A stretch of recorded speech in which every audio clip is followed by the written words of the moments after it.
Chapter 11.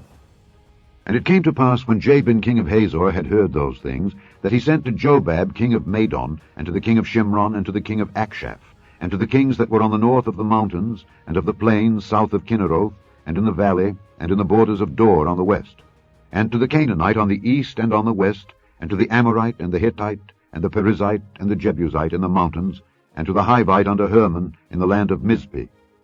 And they went out, they and all their hosts with them, much people, even as the sand that is upon the seashore in multitude, with horses and chariots very many. And when all these kings were met together, they came and pitched together at the waters of Merom, to fight against Israel. And the Lord said unto Joshua, Be not afraid because of them, for tomorrow about this time will I deliver them up all slain before Israel. Thou shalt hock their horses, and burn their chariots with fire. So Joshua came, and all the people of war with him, against them by the waters of Merom suddenly, and they fell upon them.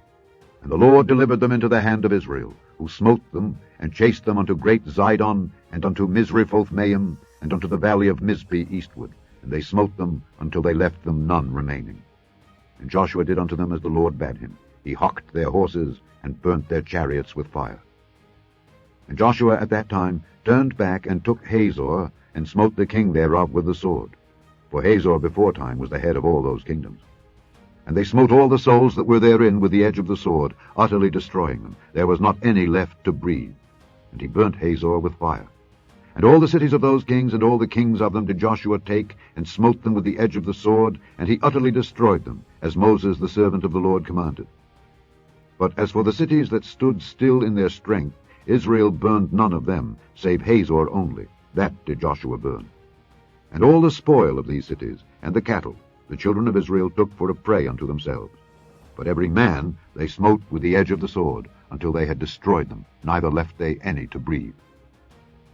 As the Lord commanded Moses his servant, so did Moses command Joshua, and so did Joshua. He left nothing undone of all that the Lord commanded Moses.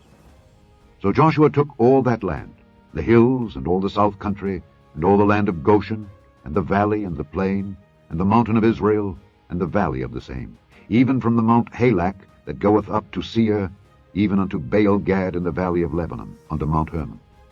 And all their kings he took, and smote them, and slew them. Joshua made war a long time with all those kings. There was not a city that made peace with the children of Israel, save the Hivites, the inhabitants of Gibeon. All other they took in battle.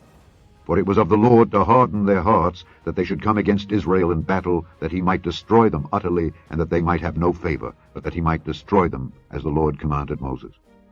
And at that time came Joshua, and cut off the Anakims from the mountains, from Hebron, from Debir, from Anab, and from all the mountains of Judah, and from all the mountains of Israel. Joshua destroyed them utterly with their cities. There was none of the Anakims left in the land of the children of Israel. Only in Gaza, in Gath, and in Ashdod there remained. So Joshua took the whole land, according to all that the Lord said unto Moses. And Joshua gave it for an inheritance unto Israel, according to their divisions by their tribes. And the land rested from war.